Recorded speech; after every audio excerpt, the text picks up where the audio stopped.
Okay, I gotta walk up to the farm and we're gonna do some stuff. But before we walk up there, I gotta show you this because this is gonna be important when I explain something here in a minute. So remember this rod and these three curtains. There's supposed to be a fourth one there, but it was broke off at some point in its life. So remember that, and then we're gonna go up and take a look at the 7300 real quick.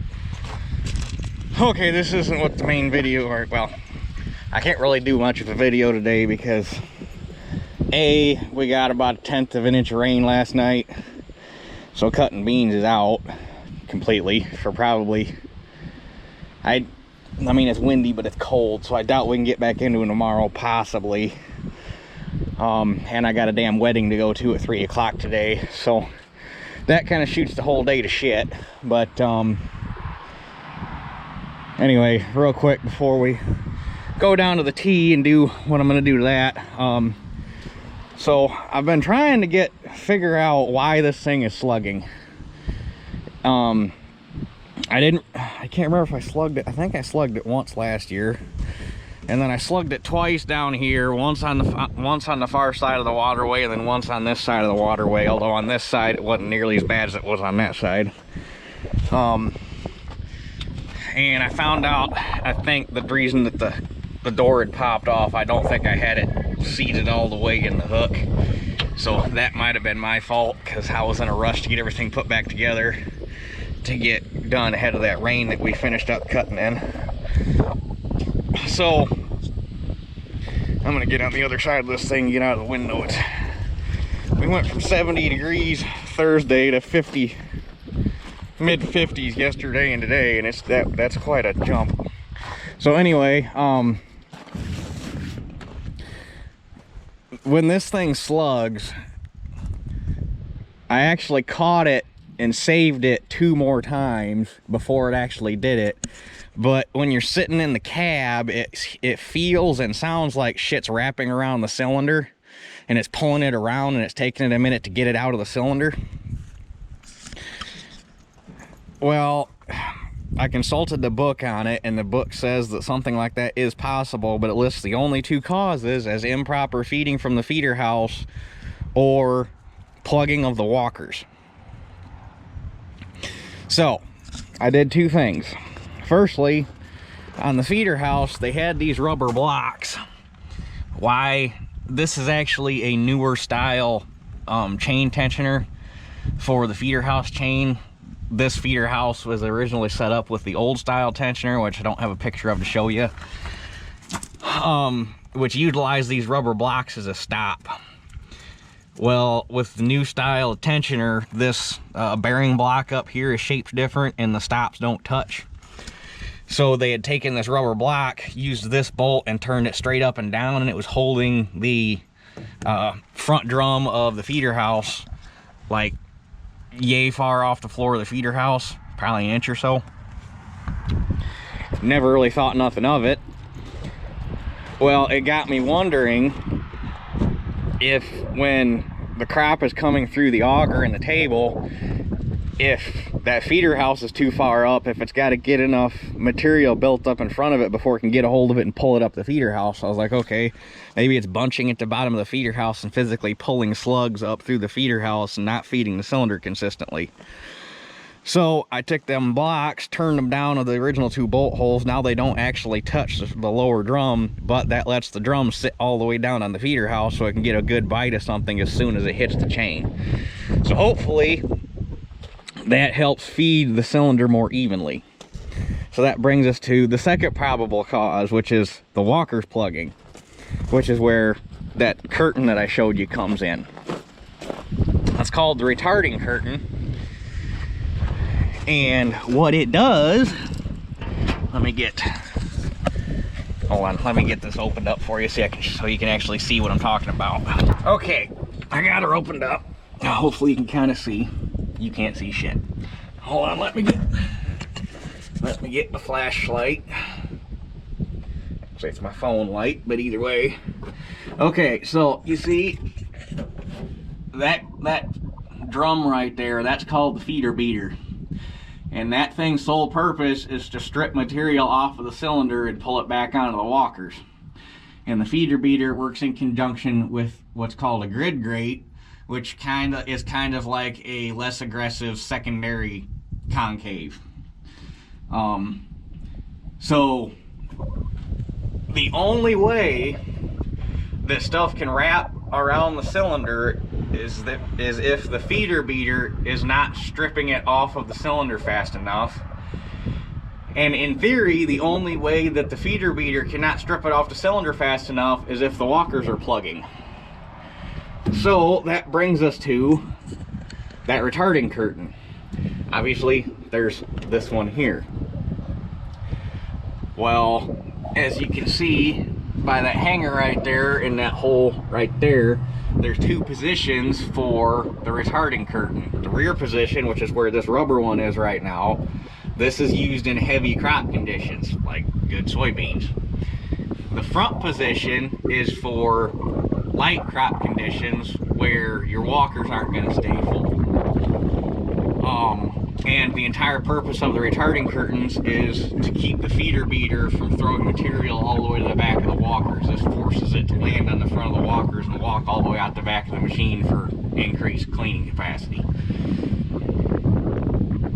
This rubber curtain that's in it currently is the one that's actually supposed to be used in a corn soybean combine. That metal one that I showed you down there is supposed to be used in a small grain combine. And it's really heavy because the straw's you're gonna be taking in more straw with cutting small grain, in theory, if you got a good crop. So not only is that metal retarding curtain only supposed to be used, at least according to the manual, in small grains, it's supposed to be used in the rear position where this guy is. They had it in this position, so not only were they running a small grain retarding curtain in it, but they were running double retarding curtains, one in the front position and one in the back position. So they were probably over choking the walkers. So that would in theory cause a buildup of material right here behind the feeder beater. The feeder beater couldn't get rid of it, so the feeder beater would probably pull it back up over the top, re-feed it into the cylinder, and then the cylinder would pull it up over the top and just cause a mess. So we obviously won't be able to find out until I can go cut beans again, but hopefully that makes this thing feed and work a whole lot better. Because I could not figure out why the 525 will just hog 13 foot of beans like it's no issue, and then this thing, which is 10 inches wider, not quite, is kind of struggling with a 13 foot head. And that head feeds better than the head on the 525, so it should, you know, work better. So in theory, we should be in a lot better shape now that this whole area, and I checked while I was working on it yesterday, I checked concave clearances. The concave is adjusted right. That's all good. I'm going to look at the 525 because that grid grate right there under the feeder beater is adjustable in this slot right here. And I'm going to look at the 525 and see what position the grid grate is on that. The book says in pretty much all crop conditions you run it about the middle of the slot. But so in heavy conditions you would probably drop it, and in light conditions you would raise it. It's kind of vague on that. But anyway, I'm gonna look at the 525, see where that's at. But pretty much in all other respects, the settings on this thing are identical to the 525, so it doesn't make any sense why it should struggle. But I got a feeling that I'm onto something with this retarding curtain thing. So hopefully that solves the problem. And I fixed my light switch. I got a new switch for it. I'm not too happy with quality, but it's a Chinesium switch. I pulled the old one out. I did not throw it away. I think I'm going to try to take it apart, clean it up, and possibly put it back in if I can get it to work good. Because the old switch is better. So, anyhow, I'm going to button this guy back up, and then we'll go down to the tee. I tell you what, this wedding is going to be miserable. It's an outdoor wedding in October, and if it was like it was first thing this morning when I got up and the sun was out and the wind wasn't blowing, it was actually kind of pleasant. Now it's clouded up and the wind started blowing and it's kind of chilly. I kind of wish I had my coat because the sweatshirt ain't cutting it.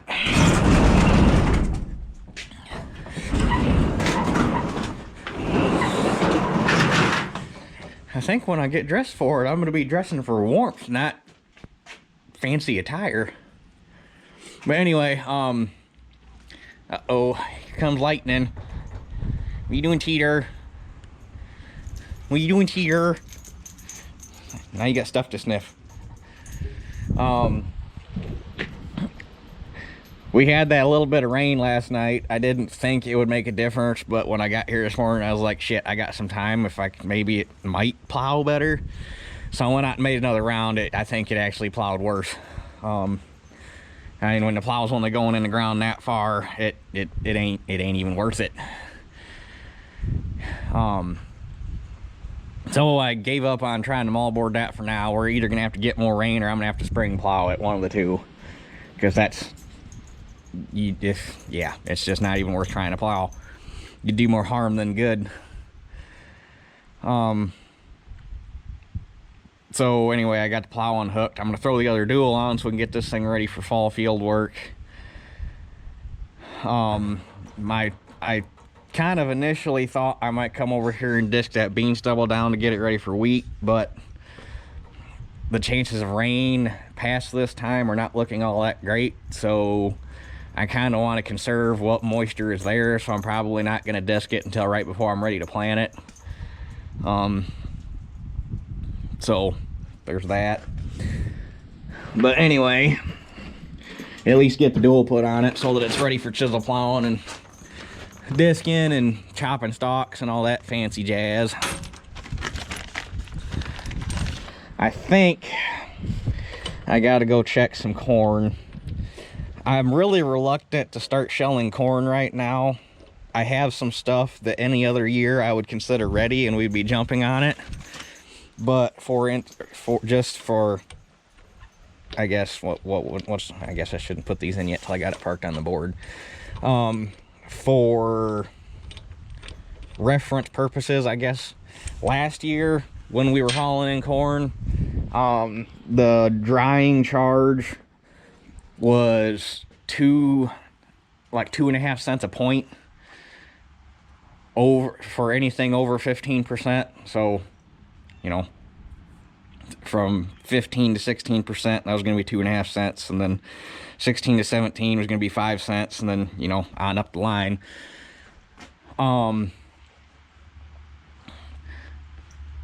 This year they're up to 5 cents a point starting at 15.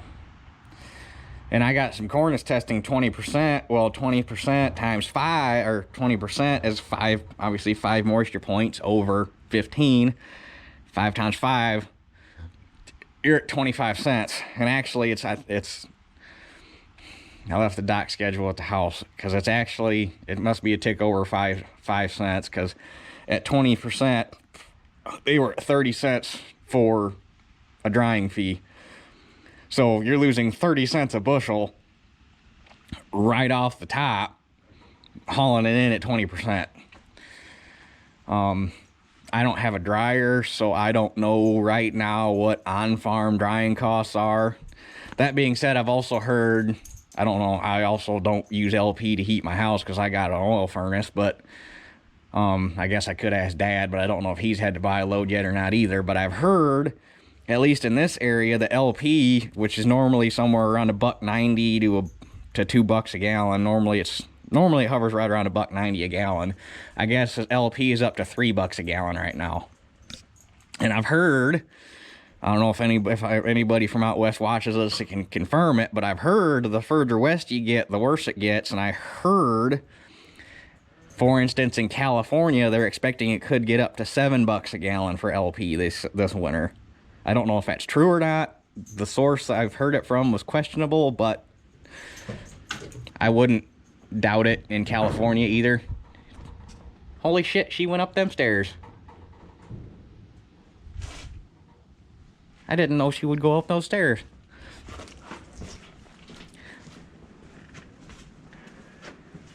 Teeter. Forgot there was a hole in that door. I really don't want her up there because that floor is sketchy. Come on. Do I need to open the door for you? Come on, you squeezed in there. You can squeeze out. Come on.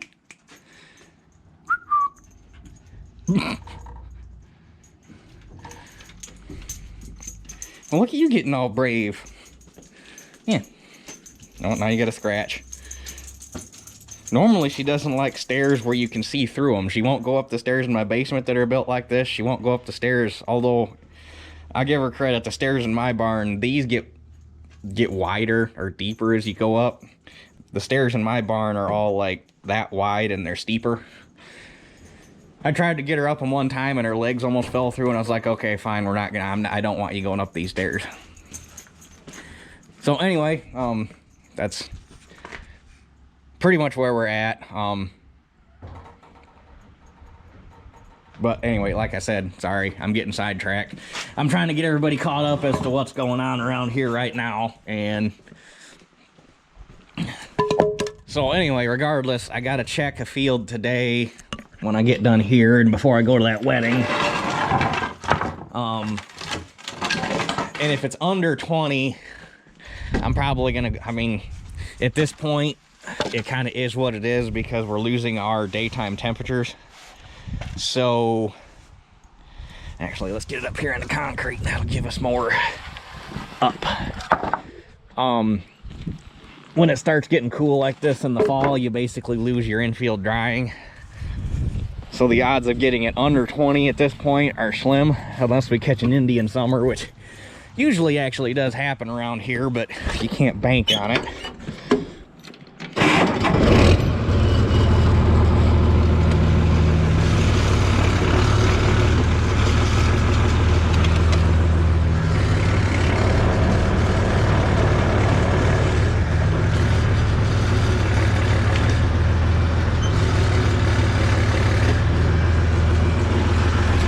Lock the brakes together, it might hold better, huh?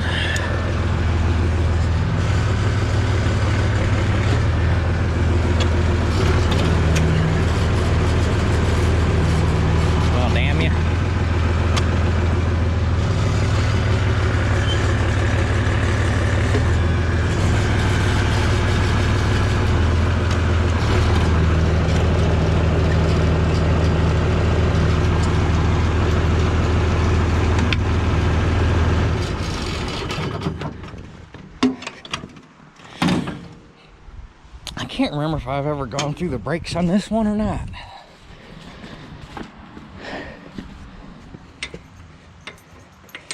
But anyway, if it's the one of the first fields I planted, it's on blow sand, and it started drying down real early because it ran out of water. So if it's under 20, because it was hovering right around, it was at 20.7 last time I checked it, and that was, I don't know if it was a full week ago or not, or more than a week ago, I'm pretty sure. But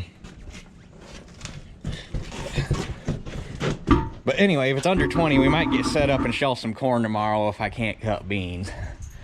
So, sorry, I am all over the place today. What? What's up there? What's up there? Do you hear the birds? Is that it? Do you hear the birds?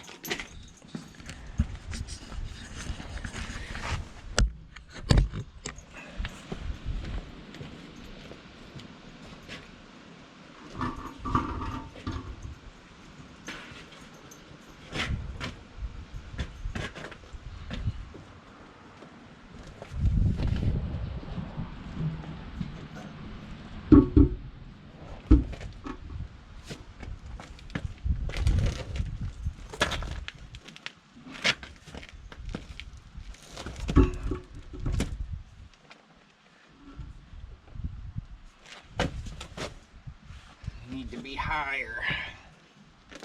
Go figure.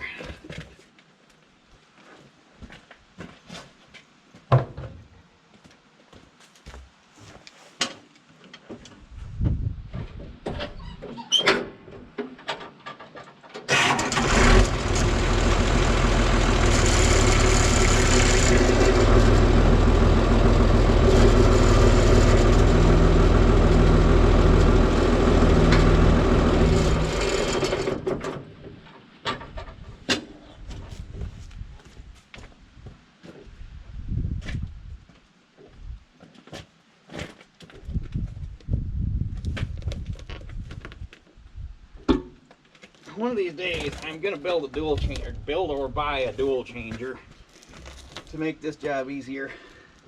I always say that, and I never do.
Okay, so another quick little side project I want to get done. This is the right hand lift arm for the 3-point on the T, and this is the one with the leveling box on it.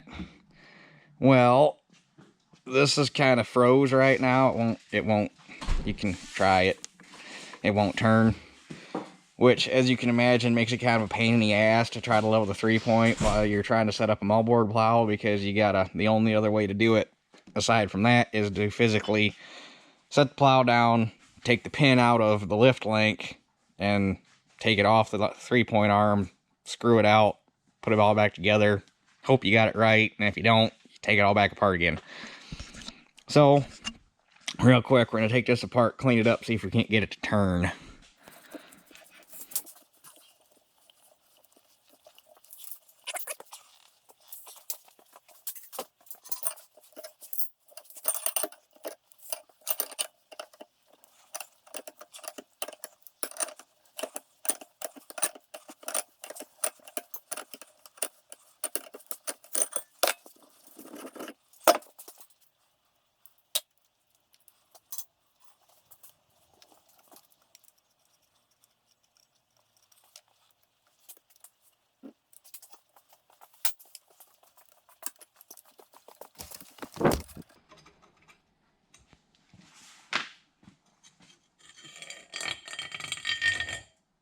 Oh. Oh, wow.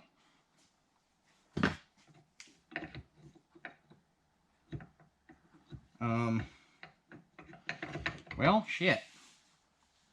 I think it's safe to say we're not going to get it to turn. At least not with the torn up pinion gear. She's missing some twofers.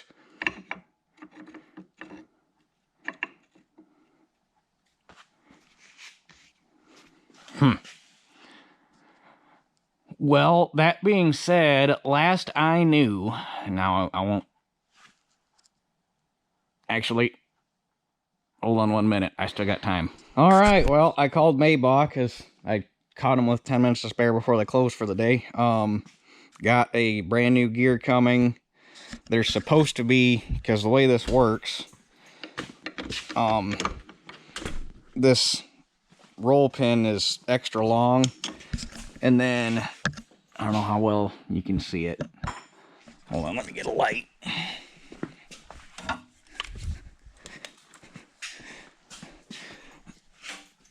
There's those two notches up there in that boss, and the way this works is when the lever, or when the handle's pulled all the way up, that roll pin locks in those bosses, so that once you get your hitch height set, you pull the lever up and it locks that roll pin in so that it can't vibrate down on you.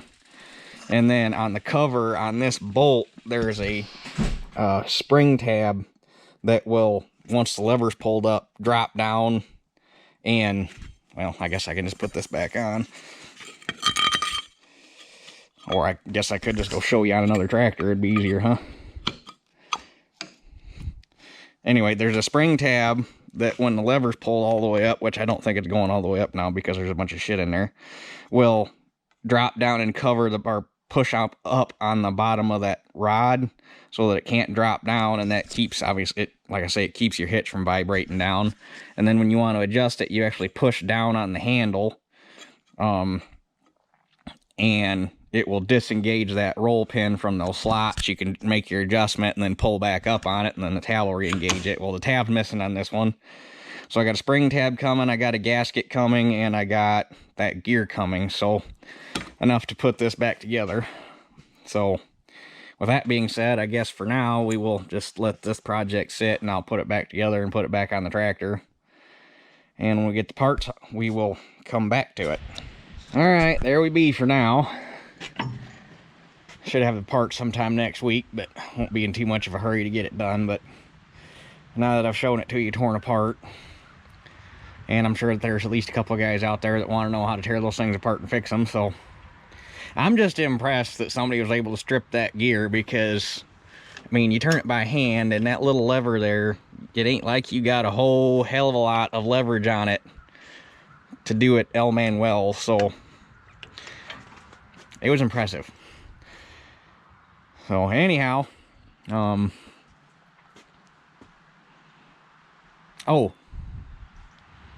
also, I can't remember who the hell it was. Let me see if I can find the,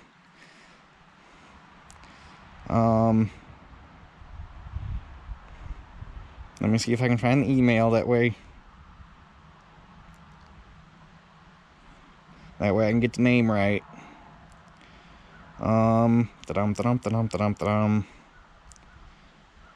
Bear with me here.